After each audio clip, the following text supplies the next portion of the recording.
you know what? I have no idea where we're going. So that's going to be horrible.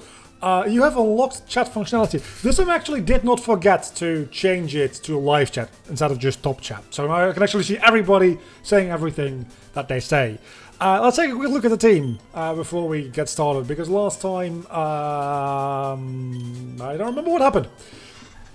Also, you have unlocked emoticons. You haven't unlocked all the emoticons because 4 of them are behind the paywall because I'm an asshole like that. We have a Wanda the Rod with Growl, Confusion and Double Team. We have Hannah the Combi with Gust and Sweet Sand. We have Simba the Litleo. Have I been calling him a Litten? I've been calling him a Litten, I think. It's Litleo. Litten is an entirely different Pokemon from an entirely different generation. With Tackle, Leo, Amber and Hatbot. We have Randall the Purloin with Fury Swipes, Growl, Assist and Sand Attack, aka the most useless piece of crap in the history of my channel.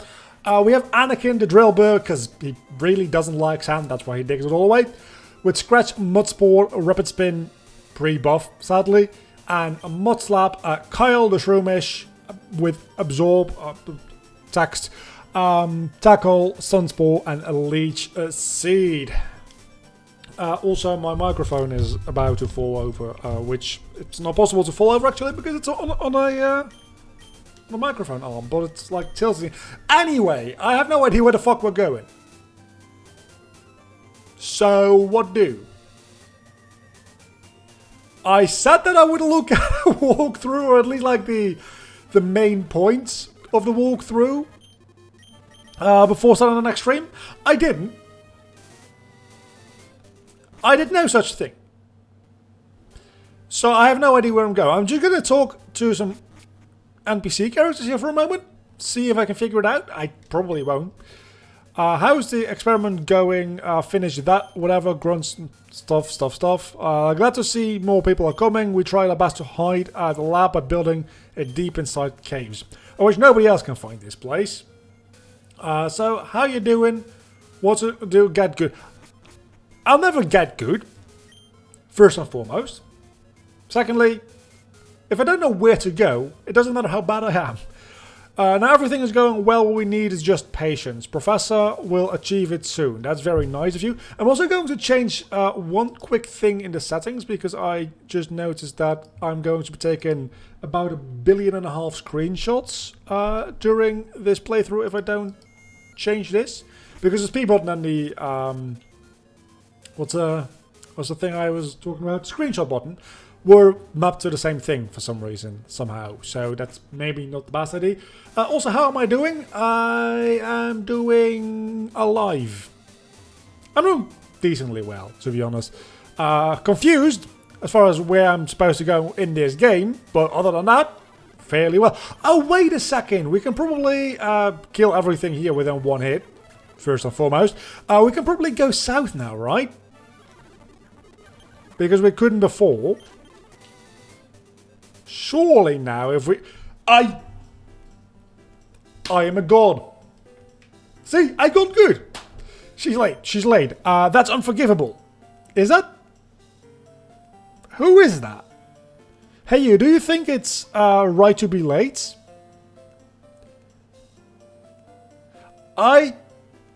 No?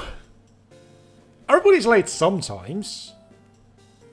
Generally speaking, it's fairly annoying though. You think so too? Yes, everybody knows that being late is not proper. Sorry, I was too angry. By the way, do you have Pokemon? Yes. Please battle with me. I really want a Pokemon battle. And that is all the reason you ever need for a Pokemon battle. It's just because I feel like it. You may don't know. English grammar is really difficult. I've never battled these years I was traveling. So, you know, I'm really eager to battle. So everybody you have is still level 5? In that case? You're going to be my rival. Your design is way too edgy not to be my rival. Anyway, girls are on the screen. I'm sorry about that. Cannot backseat game as I'm not familiar with his... That is the issue. We need Dominic for that, I think, because he's already like gotten to like the 6th or 7th gym last time I checked in the Discord. So I guess we're going to Kyle. So we really, for Backseat Gaming, need Dominic. Decently well is good enough. Honestly, I feel like decently well is above average at this time. Like, no, just this time in general. You're a goat. Am I a goat? What happened? What happened to make me a goat? I feel like I'm missing something here. Am I a Xehanort? Is that what you're asking? Because I might be a Darkness bitch boy, if that's what you mean. No. He's not too edgy to be the rival. No. He is just the right amount of edgy to be a rival in a ROM hack. Specifically in a ROM hack. If this was any normal Pokemon game, this would be like... Well, actually, no. What is the name of the dude that has type Null in Gen 7? Because he's not that much less edgy than this dude is. And I would say that Gideon? I think he's called Gideon. Is your main rival in that game. Because, let's be honest, How is not really... Holy fuck, you have a Charizard! What? No! No! I mean, it's gotta be like level 10, right?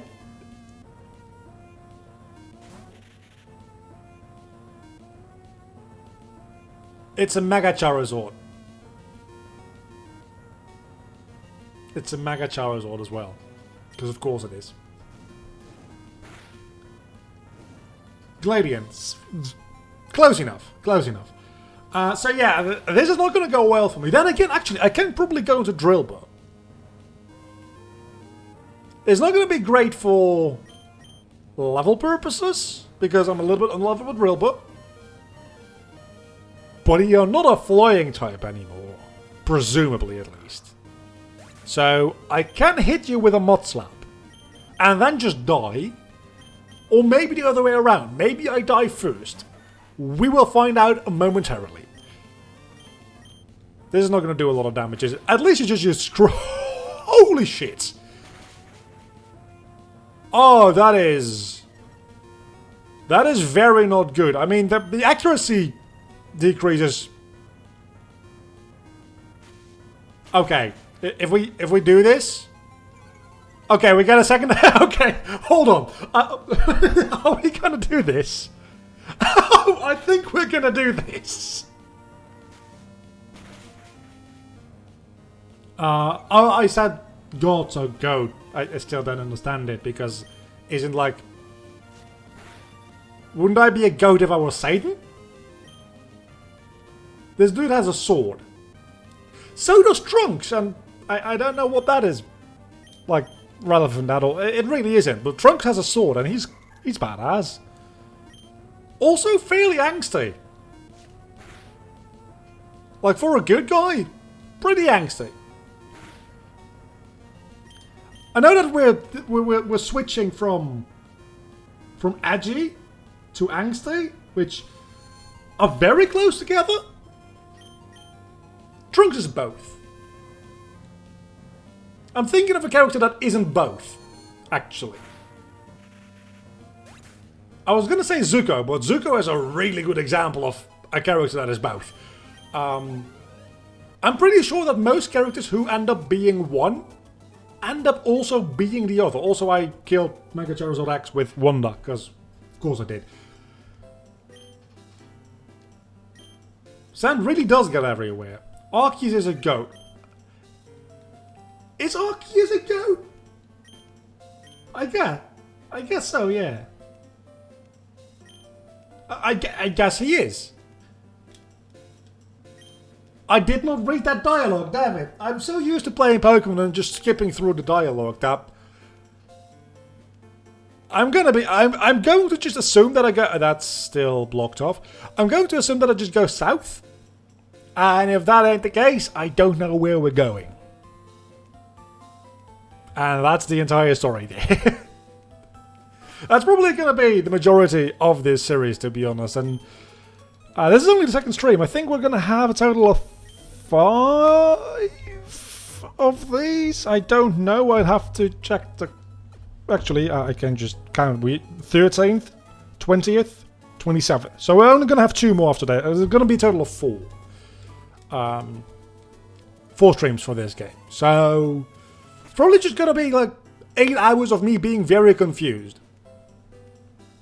Which I don't know. Okay, so what is more fun to watch? Me being confused or me being angry? Oh, fuck off. Because those are the 2 main emotions I display in videos and streams. To be honest, videos are more so anger. And streams are more so confusion. Because I always forget to prepare for these. I guess...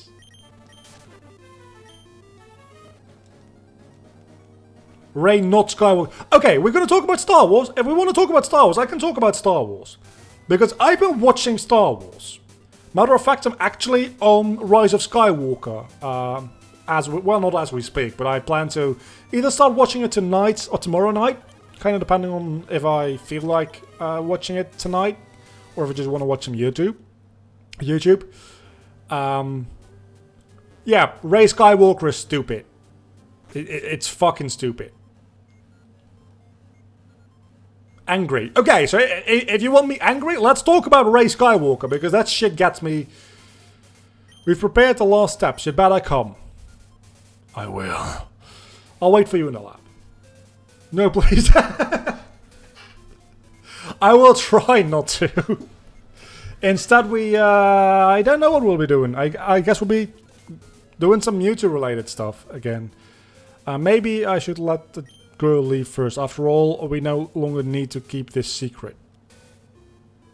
Come on, girl. This character's just called Girl? Okay. Leave here right away. What's your purpose, evil scientist? The writing in this Romac is fucking on point. You're a girl and you're evil, scientist. What do you want? Get out, right now. Here, take back your Pokemon and leave. No, I would very much like to keep those Pokemon, actually. You're not going to get those back. Never, this is not over. Again, I'll try to stop you, your evil project. This is going to be my rival? Stop my project? That'll never happen. Go out. Okay, so maybe this is my rival. Depends, how edgy are you? Oh, that's very glitchy. Okay, significantly less edgy. But enough of a detailed design to the point where she will probably be significant in some way. This is a very bad matchup for me. So let's... we really just need to level up Anakin a lot.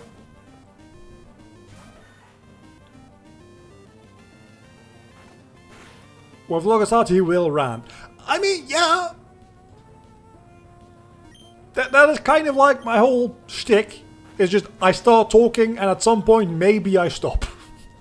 That is my personality, really.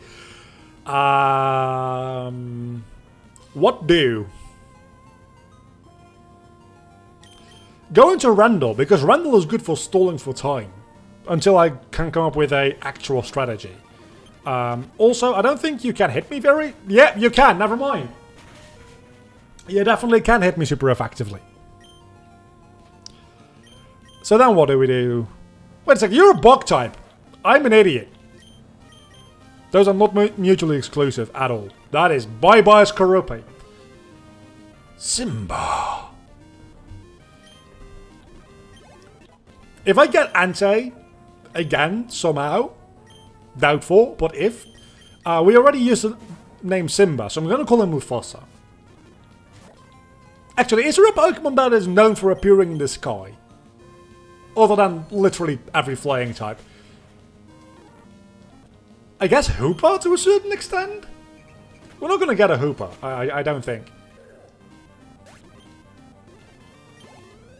Every Ultra Beast, actually, as well. Are the Ultra Beasts in this? Is this up to Gen 6 or up to Gen 7? I don't know. let me think for a second. Have I seen anything Gen 7 related yet? I don't think I have. What kind of scientist am I? The kind of scientist that has a locked up Mewtwo. So, the Team Rocket kind, probably. Which means that I better fucking get my Mega Mewtwo. Because if I'm not getting my Mega Mewtwo, number one, this overlay makes no sense. Number two, the splash screen of the game makes no sense. You know, a project, but how? Yes, that's what I'm saying. I've been Team... okay, we're Team Delta, and I am the leader? So who's gonna be, like, the actual antagonist? Am I going to, like, leave the team and then fight the team? Oh, wait a sec, no, you get choices, don't you? You get choices, I think. What will you do after you finish it? Yes, I definitely use horrible plans and commit crimes. Don't you realize it? I don't care. As a scientist, I'm obligated to prove my theories and make them come true. That's everything for me. Then you should also remember the basic morality of scientists. Is that a thing? Because I feel like that's not a thing. I really feel like that's not a thing. Like, if there was like a basic morality science code, a lot less like bad shit would have happened throughout like history in general. So I feel like they just kind of made that up, not gonna lie. Once I push the button, it'll be impossible to stop. Maybe Sybil? Who the hell is Sybil? Team Delta will certainly use my project in improper... We don't give her a name, but then we know her name. Again, consistency in writing. Fucking love it. Delta episode. Colosseum story. Getting Xehanort vibes from it. Is it because he has, like... I was going to say bad hair, but Xehanort doesn't have hair. He has a really, like, awful goatee. Not even goatee, it's more like just... Why did I say goatee? Because it reminds me of a goat, and because, like, he is a goat. Pretty much. Like, if there's one thing that oh my god, what's going on? I'm, again, not paying attention to the story. Morality goes out the window when starting with science.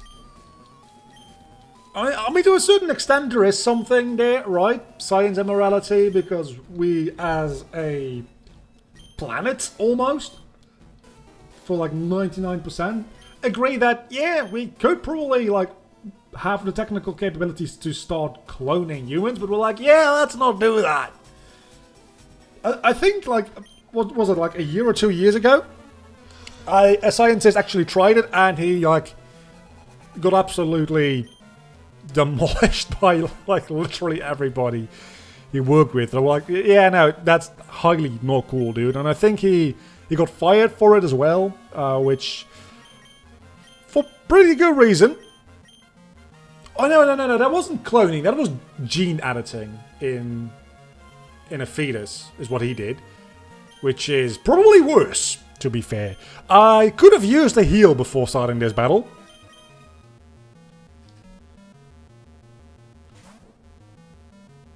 I can create Skynet and that will stop me. No. I think Google might have already done that.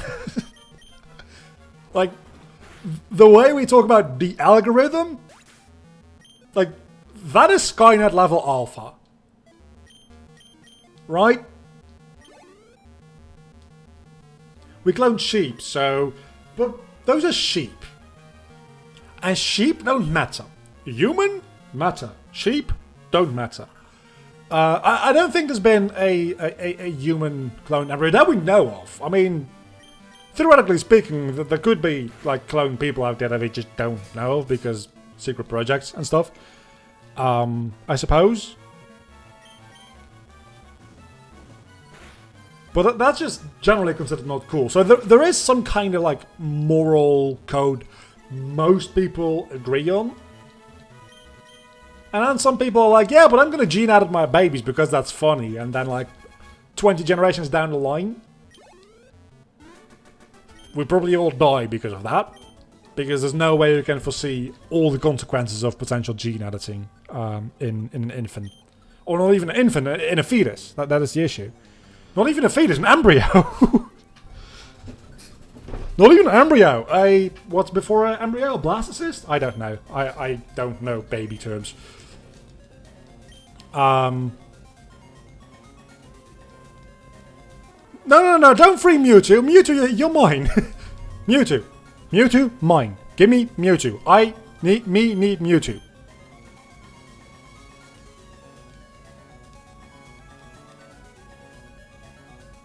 The Google algorithm is Skynet version 04. Like, if there's gonna be a real life equivalent, real life, man, talking difficult. If there's gonna be a real life equivalent to Skynet, it's gotta come from Google. There's no question about it, right? That's just fact, and that is Mega Mewtwo X.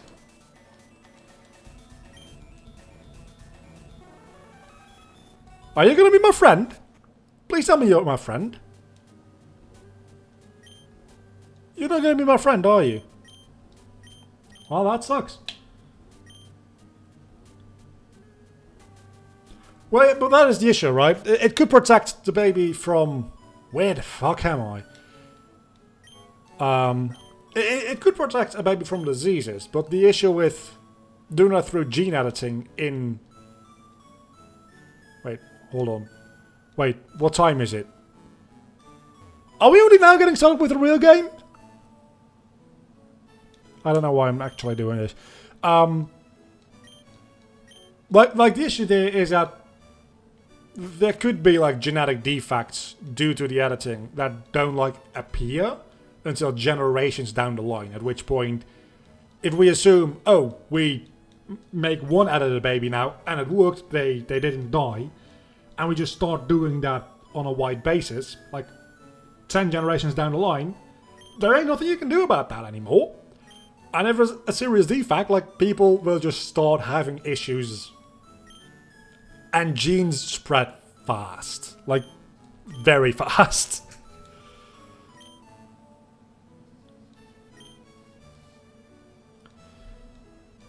She might have guessed not really, the side of morality and ethics of science. I do think it's an important thing I'm not reading this, by the way. I do think it's an important thing to keep in mind and think about, though, because especially as we get more technically capable, question is, what do you want to use things for and what do you not want to use things for? Like, nuclear energy, right? The idea was, oh, we can make a shit ton of electricity out of this. Yeah, but energy is energy, and from like that same reaction, you can also make a bomb. Doesn't mean that nuclear in general is bad, it just means that people do bad shit with it. Then there's those things where you're like, yeah, but that might just be bad in general, like designer babies and stuff, because that just has potential risks that we just frankly don't know about. And I would say if you don't know about something, just be careful with it and maybe like take the caution and just don't do it. Aside from the whole question of, is it okay to like genetically edit a human being before they're born without any sort of consent? The more interesting question there is, I think it was a girl, two girls, twins, I don't know, that scientists did his science magic on.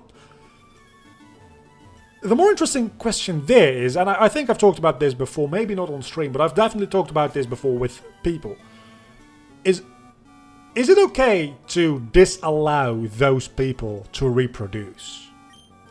Because again, there could be a significant risk of like damaged genetics in those kids. And if those reproduce and they get 3 kids, and those 3 kids all get 3 kids, you know how exponentiality works. It doesn't take a lot of generations before like half the planet potentially would have those damaged genes. So for that sake, can you disallow somebody like that to have kids? We're getting real deep here real quick, I know. We're not even half an hour in and we're talking about selective breeding, pretty much. Which is real fucked up. So let's talk about something else. Diamond was invented for excavation. That's a very good example. Science is not magic. Let's talk about Marvel, because science is magic is just science we don't understand yet, until we can't make that work anymore, and we're just kind of like, yeah, no, magic exists in our universe now. I love WandaVision, but WandaVision shattered the illusion that in any sort of way, the magic is science. Like, Doctor Strange really tried hard to say, yeah, we call them spells and magic, but you could call them programs. Okay, that was bullshit. It's just magic. And that is okay. But now witches are a thing. And you're not going to tell me that when witches are a thing, we're still going to pretend like it's not just straight up magic. I don't mind. Oh, hello. It's a gym. I kind of want to grind a little bit, though, if that is at all possible. I don't mind magic existing in a universe. I don't know why you would be opposed to that. Because if you allow magic, magic doesn't have to be just a MacGuffin. You can have a hard magic system. And funnily enough, I would argue that while the MCU is fucking obsessed with not having magic and it all being science, where's the Pokemon Center? And everything being science-based, the magic they do have, which is science... This is not the Pokemon Center, is it? No, that's the gym. The magic they do have, which is just straight up science, is a soft magic system. So it's not even like they really want to like science-ify their magic and make it a hard magic system. They are really adamant about there not being any magic, and then like all the sci-fi stuff is very soft magic. So I don't know what the hell Kevin Feige thinks he's gaining by not using magic. He knows he's making comic book movies, right? We all understand that.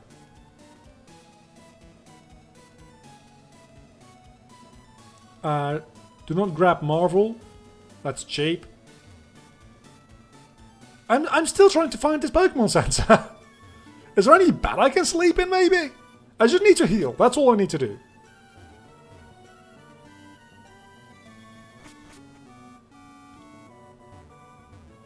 The only thing I allow for magic is John Constantine thinks other things I don't care. I don't think I have any clue what you're talking about, but sure.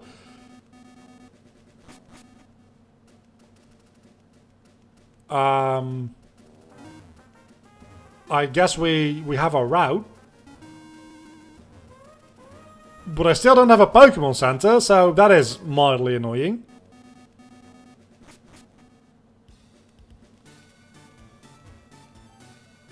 This map is just the most confusing thing in the history of maps. Like, yeah, it feels more like a city than any other place in any Pokemon game. But it's also just hella confusing. I've read a couple of light novels and stories. The only story I've read with good magic system is... Oh, that's what you mean. I think there's, like... A good magic system is... Oh, I see the Pokemon Center. Fucking finally. Good magic systems can be a lot of different things. Because, for instance, the bending system in Avatar The Last Airbender and to a certain extent Legend of Korra. But let's keep with Airbender because Korra complicates things significantly as far as like magic systems go, and it does kind of ruin the magic system in a way. I like Korra more than most people do, by the way. Even Season 2 I find a little bit more palatable than most people. But that is a very... not a very, but a fairly loose magic system. Because you have rules, yeah. Earthbenders can bend earth, waterbenders can bend water, and like within reason, the other forms of that element, like lava benders for earthbenders, blood benders ice benders, sand benders. You can all pretty much like immediately tell what category those go into. It's a pretty loose and soft magic system. But it's still well executed and a good system, in my opinion. And with a soft magic system, you have the upside of just being able to say, oh, but it's because magic. Harry Potter is probably the softest fucking magic system I've ever seen. Because it's literally, we have a problem, but we have literally no rules for magic other than, I think literally one of the only like hard and fast rules Harry Potter ever gives you is that you cannot create food out of nothing. You can summon food, and you can duplicate food, which is creating food out of nothing, but let's just ignore that for a moment. But if you don't have anything, you can't just wave your wand and make food. Presumably, that goes for matter in general. The fuck is that? Okay, so definitely this goes way beyond Gen 7, 6, 7, maybe. I don't know. But still, it's a decently, like, it works. It's not a great magic system. A very, very good example of a book that, 2 books, hopefully sometimes this century, 3 books, that uses both is the Kingkiller Chronicles, Name of the Wind and Wise Man's Fear. I don't know if anybody's read those. If not, great books. They're very lengthy. I listened to them, the audiobooks. The first one is like 23 hours and the second one is like almost 30 hours. They're big fucking books. But they're really, really good.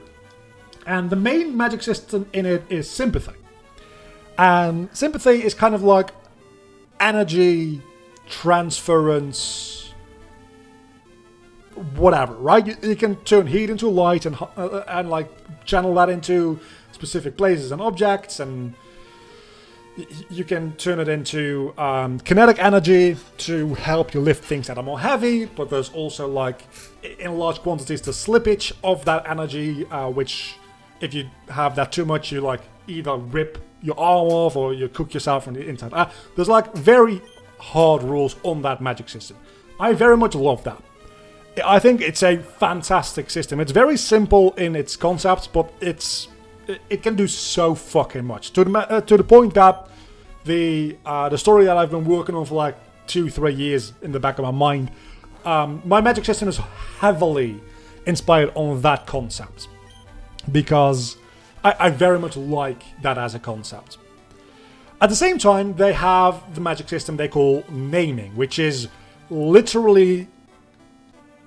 It literally is a Deus Ex Machina. It is just, if you know something, and this also is a very common trope in magic systems, if you know something, like, to the last detail, the way they say it is, if you pick up this rock, you might say, oh, that's a rock, but do you literally know, like, every last detail, every last little edge, how it interacts with the world around it, how it was shaped from being in a river for thousands of years, right? Every last little detail of this rock. Once your mind understands that, it has control over the rock. And that's all the rules it really gives you. And there's some philosophy inside those books to the point where there's people that say, okay, you can like, and that's called naming. Once you understand something, you know the true name of it. And there's people who say, okay, learning names is cool, but you probably shouldn't really use them. But that's an entirely separate subject. That's more like the philosophy behind it. But that's one story, one book that has a very hard magic system to the point where it's basically science. Science combined with willpower is pretty much what it is. And again, one of the more soft magic systems that I've ever seen. Not as soft as Harry Potter, because Harry Potter is literally just, you have a wand and you have magic, and you can just, as being the writer, but even people in universe, canonically, can come up with spells. It's not that spells are found, spells are created. Which is a very... I haven't been looking at chat for like 15 minutes. I'm gonna have to catch up so much. I have reincarnated as Spider-Man, so what? Yes, that's the book title. Okay, that sounds like a wild ride of a book. Not gonna lie. Harry Potter does not have a magic system, they have MacGuffins. It barely has a magic system, I have to agree with you, but... It does have, like, a magic... It barely does. Like, it's so soft, it's barely even there as a magic system. I do agree with you there. It's mostly... Still, like, there's a difference between their use of magic and mostly their use of magical objects is what ends up creating MacGuffins in Harry Potter. Because you have things like the invisibility cloak, the Marauder's map, fucking truth serum, Veritas serum. You have... What else do you have? We'll get into that in a moment. I just realised one thing. If I don't forget it, we'll circle back to Harry Potter and consistency issues there in a moment. Because people saying J.K. Rowling had everything always planned out from the start are just fucking wrong. And there's a lot of examples of things that are not consistent within, like, the rules of magic. At least one that comes to mind right now, but I know there's more. I'll circle back to that in a moment.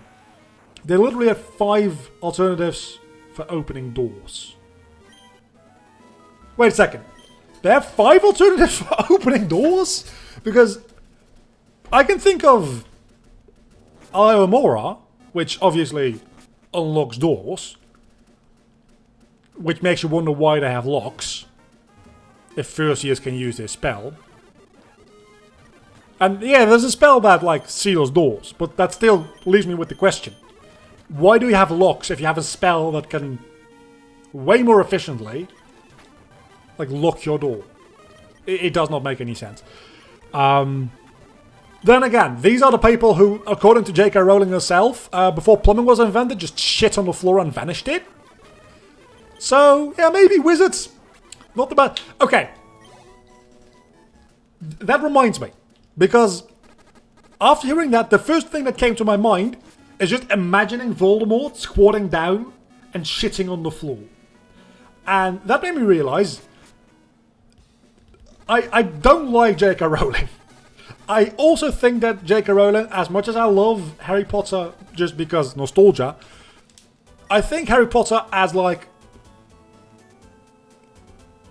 as literature is highly fucking overrated. I think they're decently written books at best.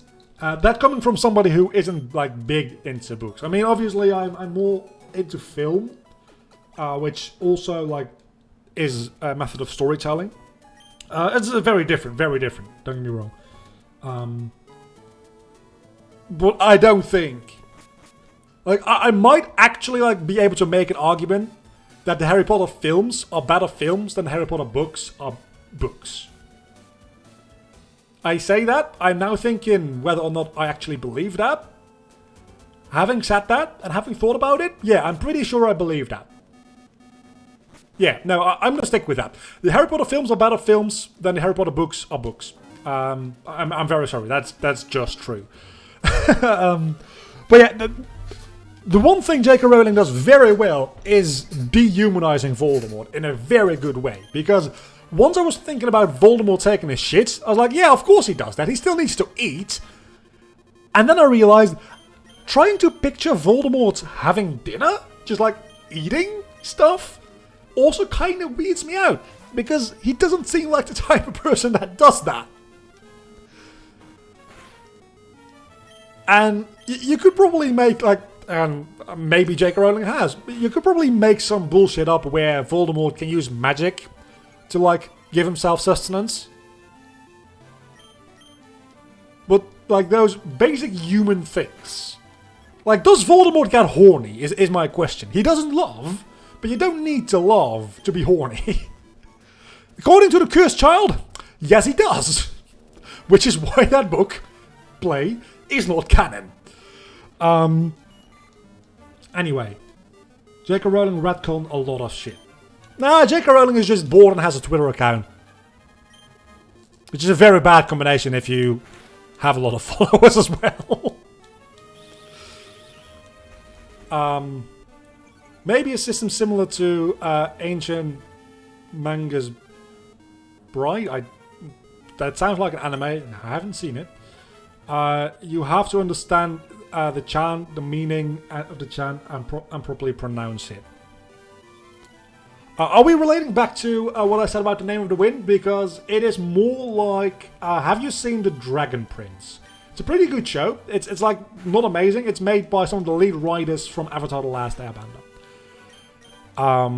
That's what got me interested in it. The animation in season 1 is really fucking bad. It's like literally like between 12 and 14 frames per second. It's horrible. Season 2 they got more budget and the animation just went up immediately. Season 3 is actually well animated. But in that they also have like these elemental magics, but there's more than 4 elements.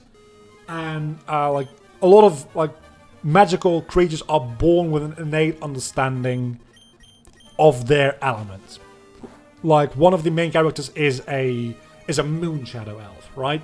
So she has an innate understanding from birth about moon magic, lunar magic. But the main character is a human, and humans are born without magic.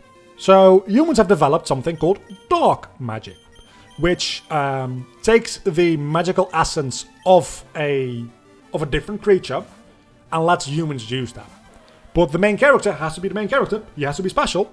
And eventually, at least so far, he's learned one of the... I think they're called arcanums in the show. And before he learns it, he has like a fever dream about his dead mother. And she says, in order to understand something, you must understand it with your body, your heart, and your soul.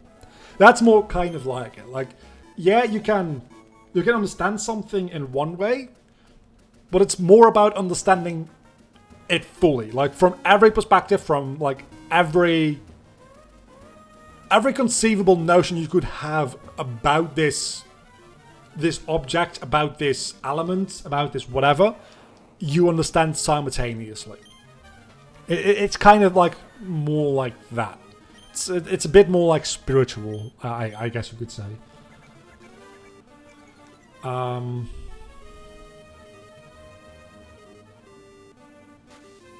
does your mind flogger work? That is a weird sentence. The fuck is that association? I don't know what you're talking about, because I just go on around and then 5 minutes later look at the chat and I'm like, okay, but what are you commenting on? Because I have just been talking a lot.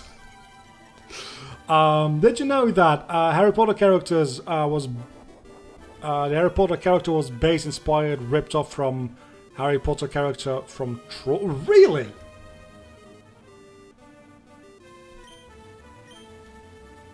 I don't even know what this Trolls stuff is, but sure. Curious Child is such a bad book. That's because originally it's not a book, it's a play. It's still a bad story. I've heard that the play itself is actually entertaining to watch, but that's more about performance and special effects on stage than it is about the story, because the story is just very poorly written. And when they released it as a book, they didn't even release it as a book. Let's be honest. They just put a binding on the screenplay. Stage play, sorry. So yeah, it's not even really a book.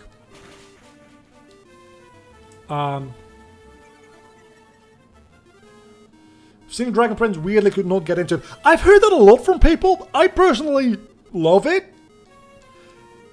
That might have something to do, I'm not gonna lie. That might have something to do with the fact that I have like a thing for Scottish accents. I like Scottish accents a lot, more than I, realistically speaking, maybe should. And Rayla kind of just hooked me because of that. The one thing, like, I think part of the reason, especially for a lot of Avatar: The Last Airbender fans, I don't even know if I need to heal. I don't really. I think a issue a lot of Avatar fans have with the show is that Callum just sounds too much like Sokka, which, yeah, it's the same voice actor. They even make a nod to it in season 2 or season 3, I think 3, where Callum sees a boomerang and is like, this feels familiar. It doesn't even have a slow start. I was going to say it has a bit of a slow start. It doesn't. It really does not.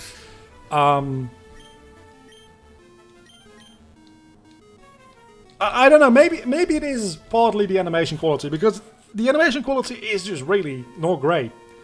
It's not even that the animation quality itself isn't great, it's just consistently the frame rate is very choppy. And that is just not okay for a Netflix show, I'm sorry.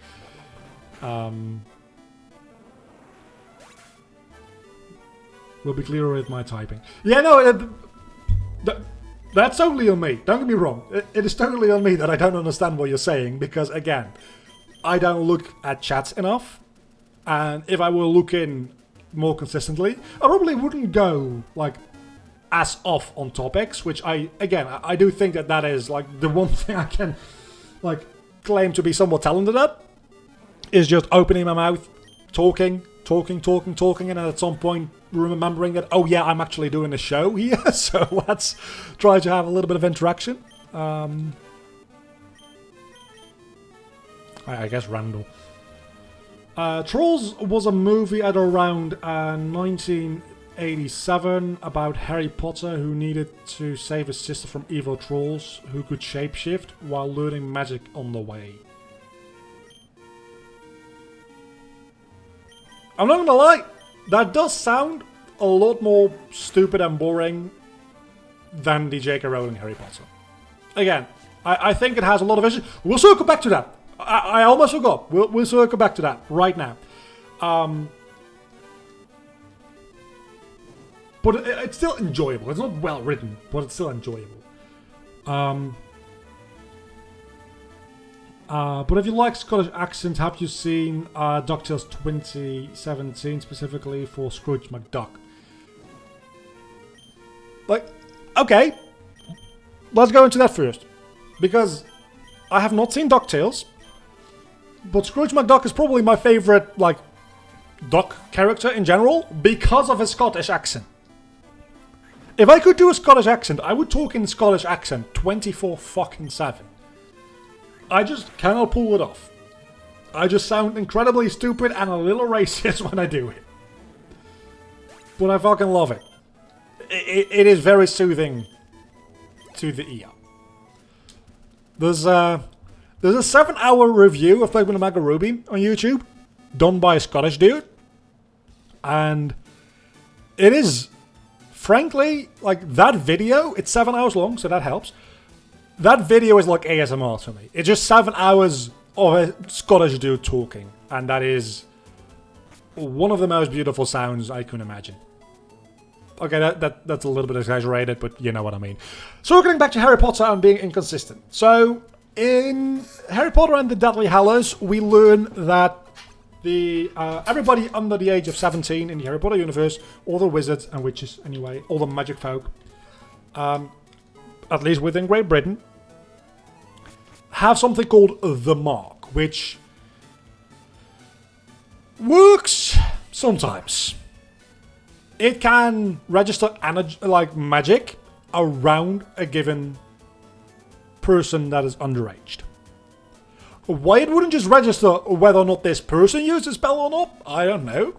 But as a result, if you are a 10-year-old and your mom or dad uses a spell around you, the Mark can still trace that. That's alright. They even say, Harry, before your second year, you were blamed for a spell that you didn't actually use because Dobby used it in your immediate vicinity, and that was picked up by, I think it's called the Mark, I might be mistaken. That was picked up by this, like, latent spell, and that's why the Ministry knew there's magic happening in this place. And obviously, there's nobody else around there that could have done it, so it's gotta be Harry. But then, you start to think, wait a second, didn't Voldemort murder his parents at age 16? And then the explanation Dumbledore gives for that is, yeah, the Ministry knew magic was used, but they didn't know who used it. Which just does not add up with the fact that, like, this the Mark stuff applies to underage wizards. Because if a underage 16-year-old Tom Riddle used not even just a spell, but the Killing Curse, there's no way they could have confused, like, a fucking 50-year-old to have done that. They must have known at least there was a underage wizard present for it to happen. This is one of those things that has bothered me for probably over 10 years, and I'm never gonna let it go.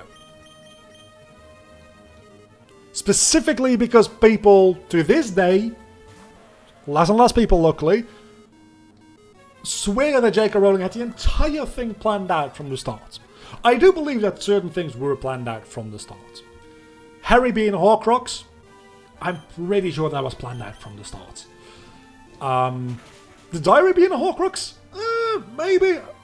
Could be. I don't know.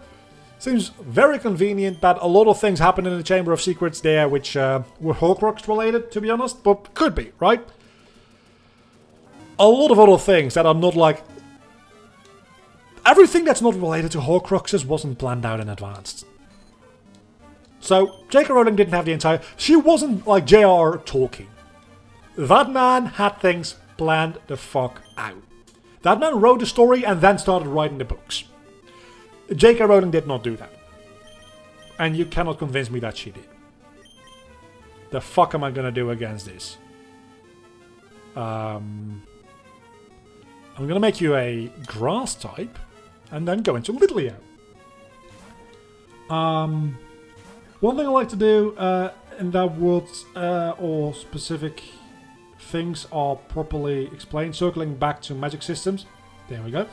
But not specific magic. 2 examples: Promise Neverland and Heaven Design. I have no idea what either of those are. I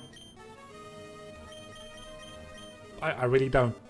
Oh, we can use one actually for this, I think. You are a poison type, aren't you? You might. I don't know. I'm familiar with the 7-hour review of Auras. I've probably watched that like 2.5 times. I've given that man like about 20 hours of watch time just watching that video. I don't know if he actually like has uploaded anything since, because when I initially saw that, and I think that was like 2 or 3 years ago at this point probably, his channel was pretty much empty. I don't know if that video gave him enough of a boost to start producing more content. Probably not like that. That video must have taken fucking forever to produce. Like, no amount of views, even like with sponsorships or anything, no amount of views on YouTube could like make that a reliable like source of income in any way. Because you could probably make one of those a month, right? The mark works and does not work when it should. And that is the issue. It's the Superman issue, right? Superman is all-powerful until the writer needs him to be weak. And if you're going to make a character like that, just don't. Because that is not interesting or good writing. That is very, very lazy and bad. And why I do not like Superman. Also, I don't know, I just generally like... There's not a lot of good Superman movies, I suppose, is part of the issue. But also, I think the issue there is, it's not that I don't like Superman because there's no good Superman movies. I think there's no good Superman movies because Superman is just kind of a bland and bad and boring character.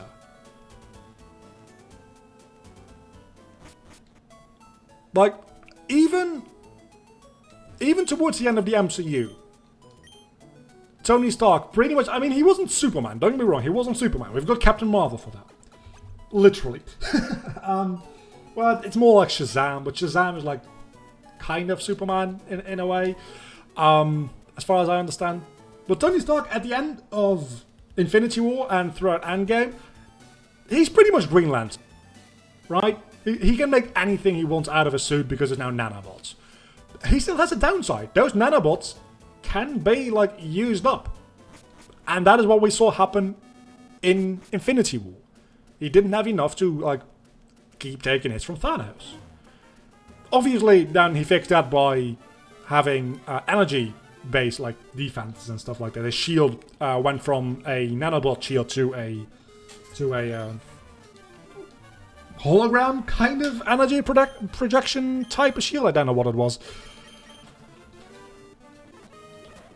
But just like, and that's not even characters, that is literally just somebody's power set. It still has a downside. As soon as you give somebody, like, canonically no downside, there's no tension anymore at all. I don't know why any writer would ever do that. Like, yeah, due to power creep. I understand that. But Superman's entire thing is he is unstoppable. That is his entire shtick. Why would you make a character which entire premise is I cannot be beaten? Like, yeah, he has a downside, kryptonite. That's it. That's it. So either every villain is going to have to rely on some kind of kryptonite-based scheme, or they're going to have to be inconsistent with how they write his weaknesses. Again, not a fan of Superman. Also not a fan of, like...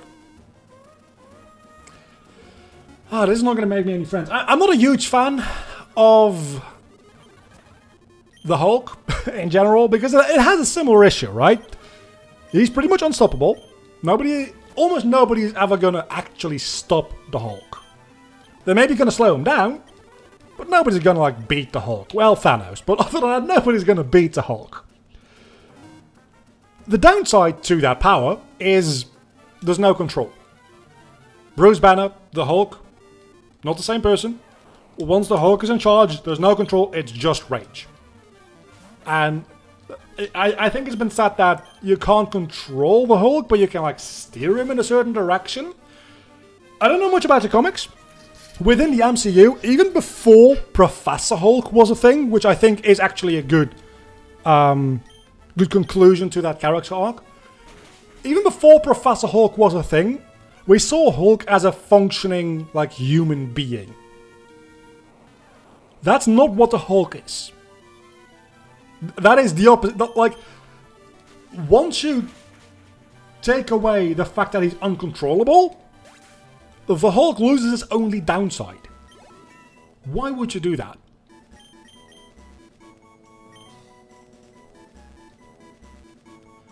Harry and Nagini being Horcruxes is the only thing I will accept.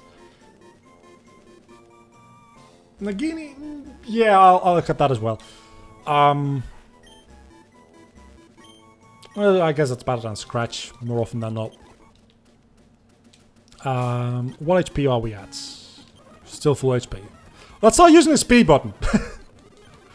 I keep forgetting to do that. Okay, this is gonna go a little quicker now.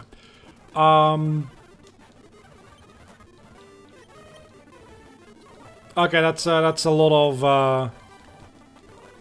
explanation about things that I asked about. But damn it, I'm poisoned. But not really. Something I can spin off into a new topic of discussion. I don't think.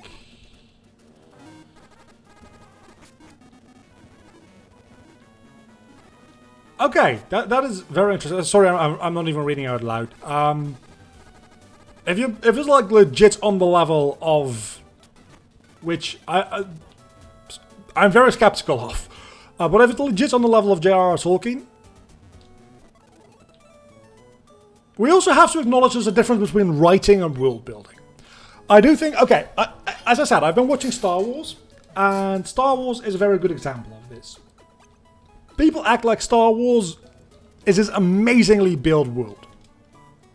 I love Star Wars. I don't know why I love Star Wars, because there's not a lot of, like, good Star Wars out there. Well, The Mandalorian, and some of the animated shows, I suppose. Still cannot get into Clone Wars, I'm very, very sorry. Rebels was pretty decent, but still not even great. Like, The Mandalorian, fucking amazing show. Rebels, it's like a 6.5 out of 10. I enjoyed it, but it wasn't an amazing show. Then we have, okay, then we have the original 3 movies. The original trilogy. The first Star Wars movie, I'm very sorry to inform you, is a bad movie. It is not a good movie at all. I don't know why it was so successful. I know why it was so successful. The visual effects and the special effects for the time were absolutely out of this world. But taken out of its context as just a movie, as like a storytelling device, it's not great. Empire and Return of the Jedi, on the other hand, both fantastic movies.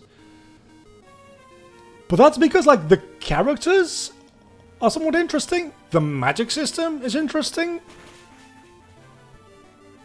And the world is interesting. I'll give you that. The world is interesting because it is all of these things that we don't know and we can learn about and stuff. That doesn't mean it's a well-built world. It means it's a well-written world. It's not a well-built world. The example that always sticks with me is from Patrick Rothfuss, the writer of The Name of the Wind. And he says, on world building, he says, good world building is very tricky. I'm not exactly quoting him, I'm just like paraphrasing. It's very tricky. But where good world building and bad world building separate is when I'm reading a book or watching a movie. I think watching a movie is better for this example, actually. So when I'm watching a movie, I know that everything off frame, like a matter of probably like inches off screen, the set stops to exist. If I'm reading a book and I have that same feeling that the things that I'm reading exist only because I'm reading them, that is generally not a good sign for the quality of your world building.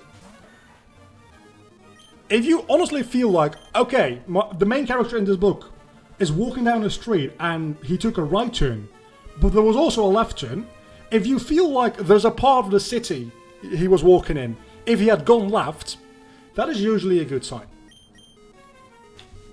That the world exists outside of just this, like, very narrow Crash Bandicoot-esque style hallway that your character goes through.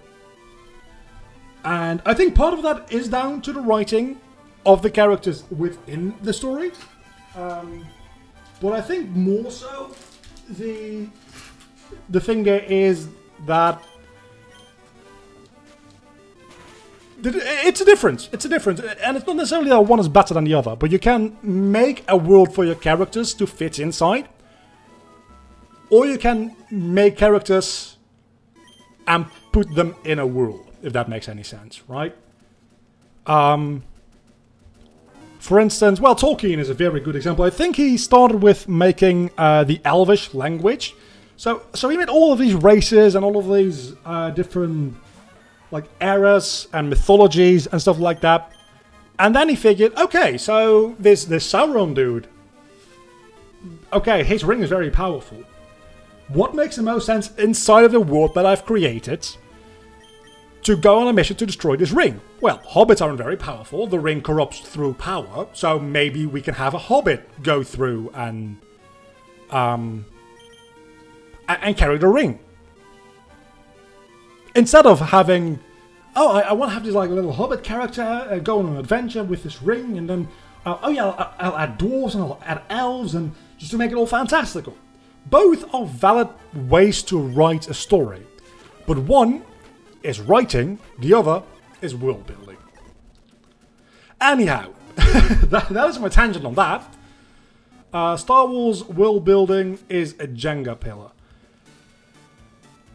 I mean, if we're talking about Legends, like everything that was more or less canon before Disney took over, that is not even a Jenga tower, that is literally a 5-dimensional maze. Because even within what was canon at the time, there were so many contradictions. I don't know much about Legends, because I tried to get into it at some point, which don't even get me started on, like, thousands of hours of content worth to get through. Where do you start? It was a mess. It still kind of is. But at least now that Disney is overseeing it, there's kind of more of like...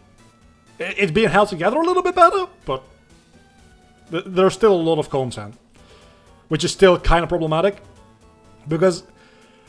I don't know if it's problematic, because you could probably never realistically consume all Star Wars media. Because there's so many different teams producing so many different types of media. It would be, one, super expensive to consume everything illegally. I think like Super Carlin Brothers did a video on this. I think consuming everything Star Wars related in a somewhat reasonable way will go about like $1,000, which does include the game console you need for that most recent game they made. So, but that's still like $600 or so just to experience the entirety of the universe. That is insane. But it'll also take you like something like 3,500 hours still, or 2,500 hours. A lot of hours. It's just... And on a weekly basis, new comic books are being released. And new books, not on a weekly basis, but new books are being written all the time. We have The Mandalorian now, which admittedly isn't a lot of content, but there's probably gonna be more content like that as well. Just all the visual things, like the games and the... Well, the game, I suppose, it's only one. And the movies is one thing. That's easy to consume. But if you want to consume everything Star Wars, it's just not going to happen. Star Wars Episode 4 is a good hero's journey story. No. It's not a good hero's journey story. It's literally just the hero's journey. And it's pretty fucking boring.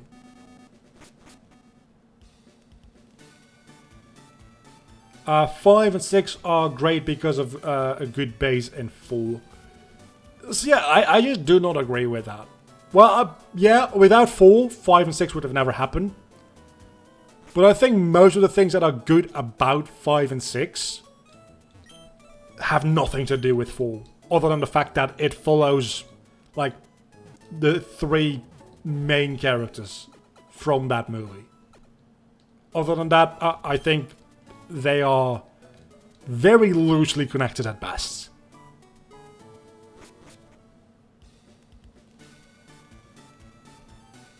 Maybe add to that, good, well-written slash build keeps moving without protagonist's influence. That also. That as well. And that is one thing that I'll give against, quote-unquote, against the Name of the Wind, specifically Wise Man's Fear, is that there's this one character that just keeps fucking showing up where our main character is, and there's no real explanation for it. That being said, we're still waiting for the 3rd book, which could offer explanation for that. But we've been waiting for that book for 10 years, so yeah, if you like Game of Thrones, I feel your pain. I read these books in high school. I am now like 3 years out of college, and that book still hasn't been released. It's fucking stupid. It is the worst. I am honestly convinced that this book is never gonna exist. Star Wars Wiki, even that's only 15%. 15% of what exactly? I don't like that there's a lot of enemies around here which can give me status effects due to physical attacks. So if we could stop that, that would be fantastic.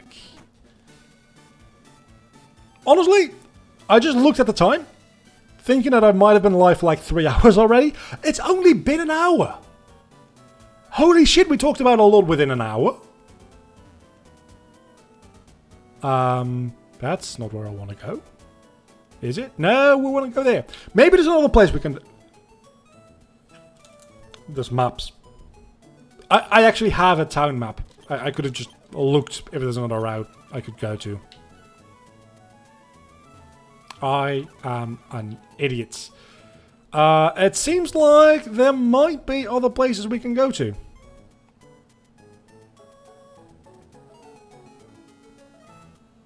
Hold on.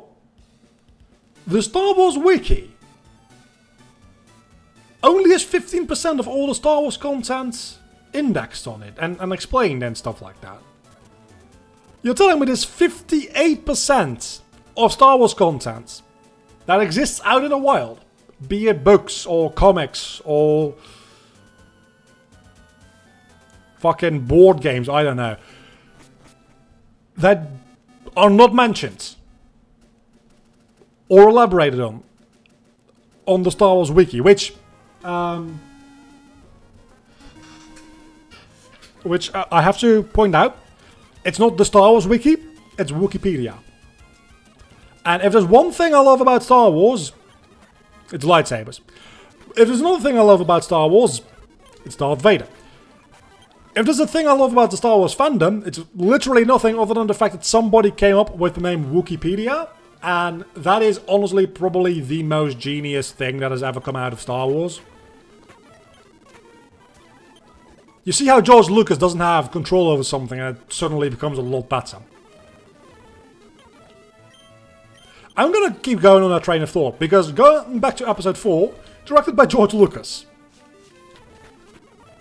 It's not that good. 5 and 6, not directed by George Lucas. Really good movies. I'm gonna switch the fuck out. Episode 1, 2 and 3, George back in charge. Episode 1, boring as fuck. Episode 2, boring as fuck. And holy shit, literally the worst dialogue in cinema history. Episode 3 is actually kind of decent.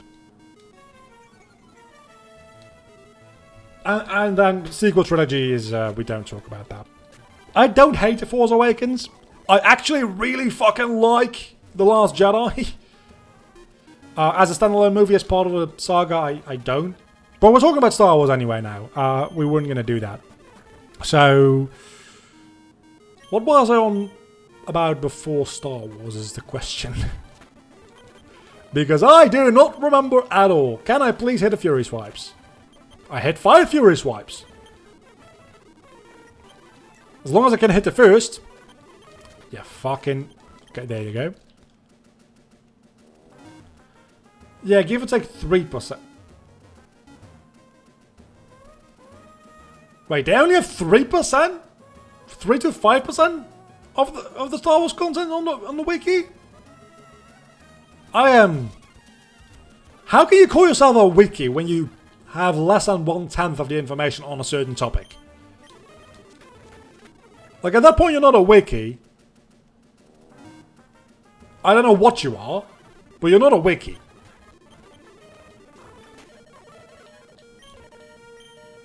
I'm just gonna Simba these up. Again, Simba is my go-to plan when I don't know what to do, because Simba murders everything. A great example of a bad world. Protag is able to compete in 5 tournaments held every 10,000 and 1 million years. Protag. What is that? Do all the stars just line up for him to be born at the right time to be able to participate in all of them? Because that is bullshit. Like, yeah, that would be able to happen, statistically speaking, but what? Also, I don't know anything about this world, but logistically speaking, a tournament or like any event that's held every 10 years is already a fucking nightmare. Something that's held every million years? Like, unless the people, like the beings in this universe, live for at least 10 million years. There's no way. There's no way. Because at that rate, you know what would happen? You know what would happen? Even with the 10,000 years. If there was an event on Earth that was held every 10,000 years, and it was started by the ancient Egyptians, for instance, we would barely know about it in 2021. If it was started by any civilization older than that, there's a very high likelihood that we just wouldn't know anything about it. Like, modern day humans are decently good at like preserving information, but we don't know how good we are at preserving information for like extended periods of time, because we just haven't been able to test that out. We assume that like things like hard drives fail and are unreadable after a certain amount of years. Yeah. We have things like tape, for instance, which works a lot better, like magnetic tape. But that also, at some point, everything that holds data is going to lose that data eventually, one way or another. And the things that we think might last like 5,000 years, we're just guessing. Because how the fuck do you know that? You don't. You literally don't. I mean, you as long as it's a linear scale of decay, you can just like see how quickly it decays over like a X period of time. Apply like a function to that, and you find how. I don't think I need to do that actually. And you can find how long it will roughly survive. I understand that much, but still, we're all assuming that like in like 10,000 years, the ruins of our civilizations are going to be found, and people are going to be able to actually like read the information that we leave behind, which is mostly electronically stored and digital. I'm telling you, if we're being dug up in 10,000 years' time, those people are just going to find a lot of boxes of metal. Because that's all that's going to be left of it. That is my honest to God belief about like how we preserve data. Of course, if you preserve it in any physical way, especially stored away properly, time capsules are a thing, and those things are more so made with the intent of we know how long they're going to be closed up and or sealed up, roughly, probably. So we have a pretty good estimation as to whether or not this is going to last long, you know. Between 15 to 20% of the total Star Wars knowledge is on the Star Wars Wikia. Welcome to the worlds of Wuxia novels? I've never heard of that. Where regular people can see tiny fly from 10 kilometers from his point. What the hell? So everybody's like Legolas on steroids, is what you're telling me. Because it sounds like everybody is Legolas on steroids. And I'm kind of into it. But I can definitely see how that gets boring really quickly. It kind of has the Dragon Ball issue, right? Like, Dragon Ball has a lot of issues, don't get me wrong. But one of the main issues Dragon Ball is very well known for is power creep. Like, yeah, it used to be about a little monkey boy punching things really hard and getting punched back, and I'm punching a little bit harder and winning. Right, now, we're in 2021, it's been about 40 years, and my man is literally stronger than the most of the gods in this universe. The fuck? Like, that is power creep in a nutshell. Finally get Metal Claw, which, actually, what level am I? I haven't checked it in a while, 15. I'm gonna go ahead and say that level 15 for now is good enough, and we're gonna see what the gym has to offer. That's not the Pokemon Center. They look a little too similar. Maybe I'm just an idiot. I'm probably just an idiot, but they look a bit too similar.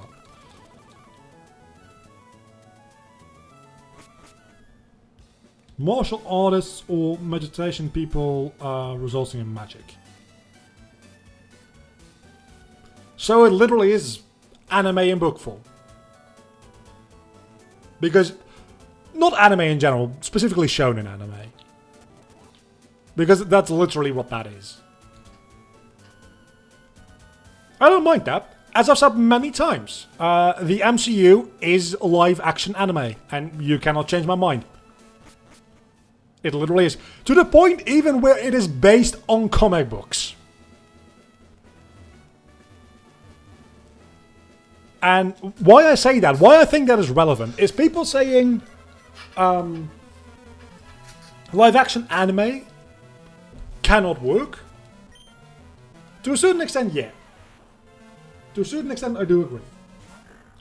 Because animation allows you to do things that live action oftentimes just doesn't allow you to do. Even with a lot of CG, things start to look a little bit weird. I mean, look at Spider-Man is a good example. It's getting better, the CG in Spider-Man. It's still a very, like, stretchy boy kind of feeling you get with Spider-Man. That's just because you're seeing everything so realistically, and Spider-Man just does not move in a realistic... Fucking Mega Drain, finally! Just not move in a realistic way. Within an animated movie, that's not an issue. Within a like real life, a live action movie, that becomes an issue really fucking quickly. So to a certain extent, yeah, having especially things like Dragon Ball is a very good example. Having that live action, like a lot of the look and feel of the show cannot be carried over very well into live action. But I do think that live action, like anime style live action movies and shows, certainly don't have to be impossible. I think a very good example, an amazing example actually, of things like flying around in the way they do in Dragon Ball in live action, looking just goofy as fuck, is the WandaVision finale. Slight spoilers, I guess, but characters do fly around a little bit in that, and it just looks stupid. There's a reason, like, Vision can get away with flying. I'm not going to go into any more detail. I mean, there's only one character left that can reasonably fly, so one that just looks fucking weird when she flies. Like, propelling herself up to, like, a building with like a bit of a boost. Like, I think she did that in Infinity War, right, while fighting the Thanos Goon Squad, whatever it's called. That's all fine and dandy. That's not that big of a deal. But sustained flight just looks fucking weird. I think that the MCU specifically actually dealt with that before with Tony, with Iron Man. Iron Man could have looked very goofy while flying around, but they actually made it look realistic with like the balancing, and you can definitely also see that while Tony is flying that thing, especially in the earlier movies, that he's trying to keep his balance. He actually has to put effort into like keeping his balance. He oftentimes like almost loses balance, and that makes it look better, makes it look more realistic. Wanda, on the other hand, just it just looked bad. I'm sorry, it just did. It just did not look good. Live action adaptation from anime can be done for the right things like realistic thrillers or slice of life. I don't know. I think it does depend. Obviously, it does depend on what you adapt. Some things just do not work in live action. I am thoroughly convinced of that much.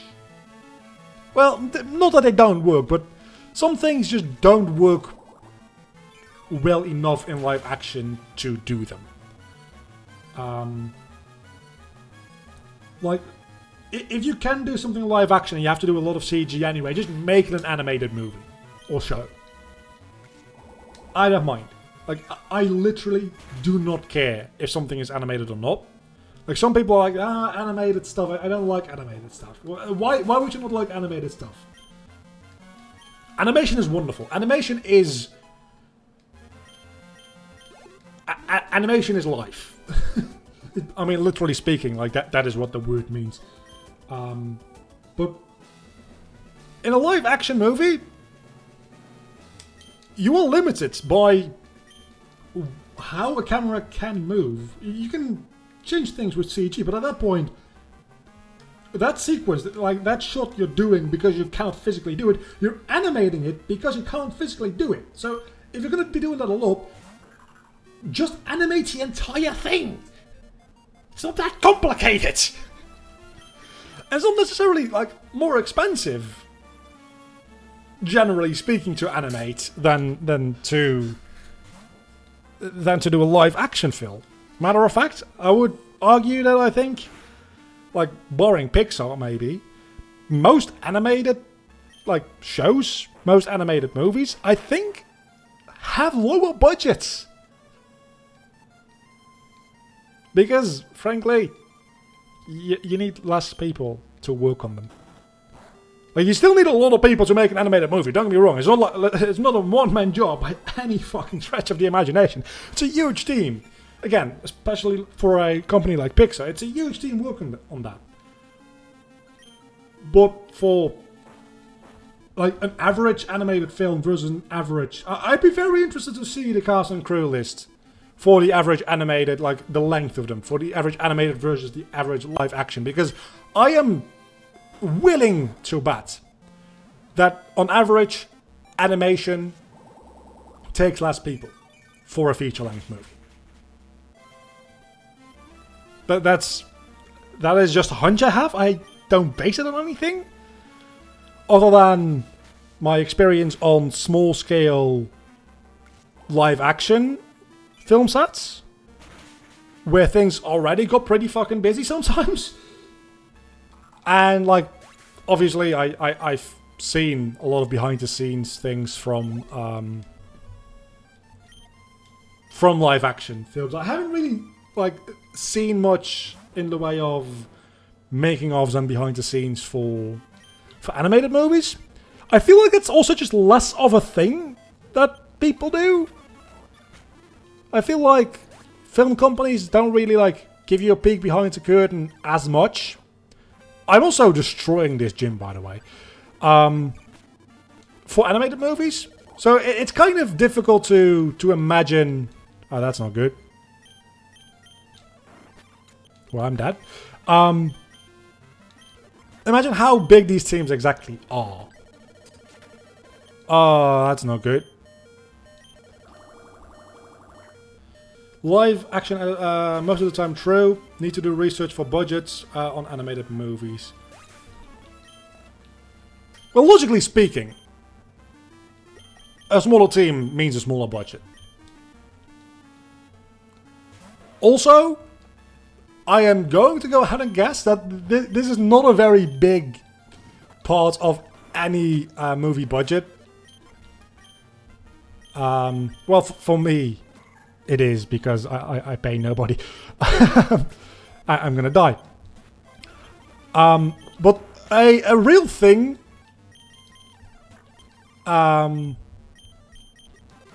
is you just have to feed everybody that's on set, because people like film days are long days, and you provide meals for your cast and crew. I'm assuming that if you work in an animation studio, the studio doesn't pay for your lunch. Is what I'm assuming. So that might, like, in a long term of like a year, that might save a little bit of money. Because that's just an office job. And at that point, if you're getting free lunch, it's taken out of your payment, usually. And in my personal experience, that is not how things work on a movie set. Because you're working with like a lot of freelance people. So it's like you're getting a daily wage plus we feed you. Rather than you work in my office, so you get paid, and also you have a lunch break and you figure it out on your own. So that by itself would be a not insignificant, not a significant difference, but not an insignificant difference either. I would guess. Closing statements for the length of title of light novels. I'm Behemoth, an S-ranked monster, but I am mistaken for a game. Is it the title of a book? Because if that's the title of a book, I guess it generates intrigue based on its length. Well, that is no, just no. Good luck for now. Good luck with the gym. I will certainly try. I don't know if I'm going to be sticking around much longer after the gym is done, to be honest, because we've had a pretty high energy stream. It's been pretty good, but after this gym is done, I feel like it might be better to just leave it there for today, because we're not going to be able to really do anything anyway, right? You're flinching me 3 times in a row. That is highly not okay. Okay, let's try to do this barbacle dude again. Okay, that ain't bad. That's not good for me. But if your accuracy can lower, if your accuracy... Fuck! Accuracy is 2 stages lower. That is a start. And I guess now we go into Wonder. Confusion, which... Oh, that doesn't do nearly enough. Randall with... Pursuit? That's also not doing enough. Simba with... Amber. Please burn him. Please burn him. Yeah, didn't burn him. It wouldn't have mattered anyway. Gust. I'm gonna look up the typing for this dude. One moment. There's gonna be no game audio. I'm sorry. Pokemon Barbicle. What the hell is your typing again? Your typing is rock and water. Huh. Weaknesses are grass, electric, fighting, and ground.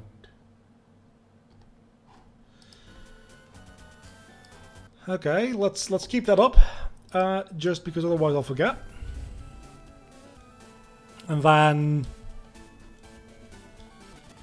give her one more good old try, and maybe lead with Shroomish this time, so that we don't get damaged on the first turn. That might be a good idea.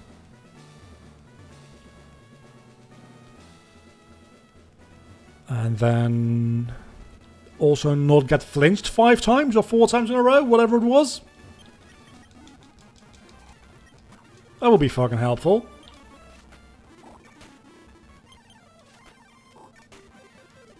And don't use... Dig. Damn it. Do I have a flying type? I have a flying type. Hold on. I can just do that.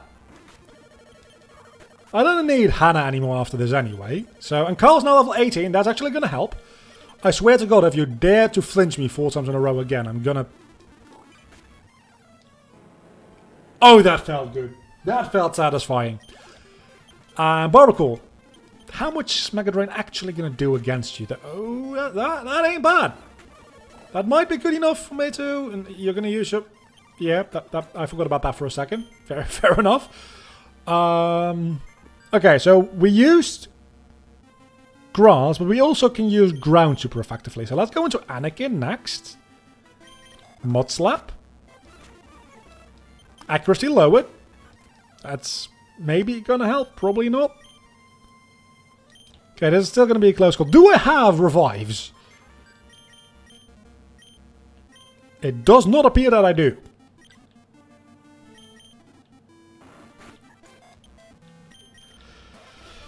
I might just need higher levels for this.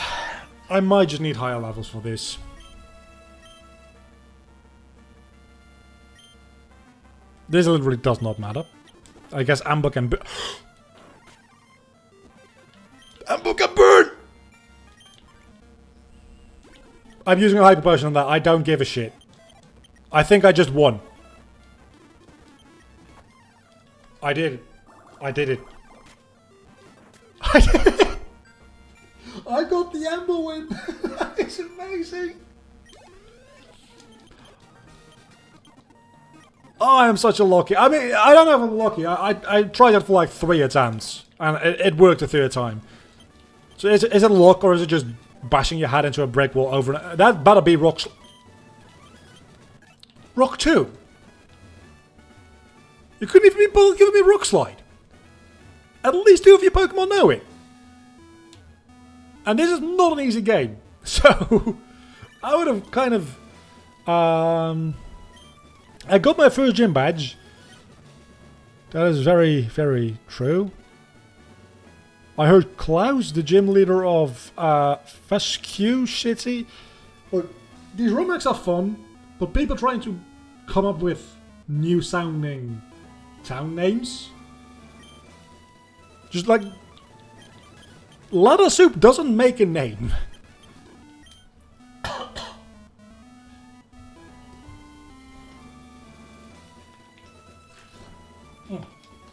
That's what happened when you talk for an hour and a half straight. Without any kind of lubrication in your throat. Kind of feels like somebody just, like, jamming a pin into your throat at some point.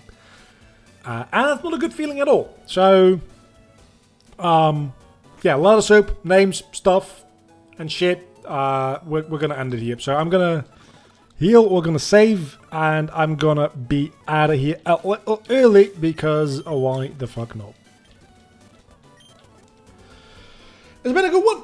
And next week we'll be back with some more of this, and we'll be probably doing a lot more grinding again. I might even have time throughout the week. I'm not going to promise anything, but I'm going to attempt to, number one, look up something resembling a walkthrough for this so that I don't get stuck again. Number two is get everybody up to like level 20. Which I may or may not end up doing with Pokéaxe.